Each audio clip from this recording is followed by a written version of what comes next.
এই ভিডিওটি মনোযোগ দিয়ে দেখুন।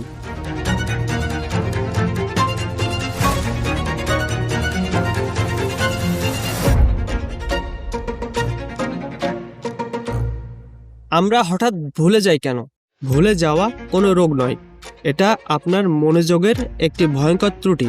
বিজ্ঞানীরা একে বলেন অ্যাবসেন্ট মাইন্ডেডনেস বা অন্যমনস্কতা। যখন কোনো তথ্য মস্তিষ্কে ঠিকমতো এনকোড হয় না, তখন আমরা সেই তথ্যটি ভুলে যাই। আমাদের মস্তিষ্ক একটি অত্যাশ্চর্য ফিল্টার মেশিন। এই লোকটি যখন ঝাড়ু দিচ্ছিল তখন তার মনোযোগ ছিল অন্য কোনো কাজের চিন্তায় বা দুশ্চিন্তায়। এই সময়ে মস্তিষ্কের যে অংশটি স্মৃতি তৈরি করে, সেই হিপোক্যাম্পাস ঘটনাটিকে গুরুত্ব দেয়নি, যার কারণে এই লোকটি ঝাড়ু নিজের কাছে রেখে খুঁজে বেড়াচ্ছে।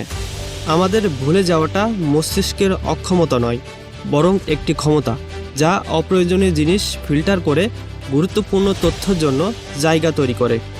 আমাদের মস্তিষ্কের এই সীমাবদ্ধতাই আমাদের শেখার ক্ষমতাকে টিকিয়ে রাখে, আর এটাই মানুষকে অন্য প্রাণীর থেকে আলাদা করে তোলে। প্রশ্ন হলো, আপনি আপনার মনকে কি দিয়ে পূর্ণ করেছেন? আপনার মনোযোগই আপনার স্মৃতি।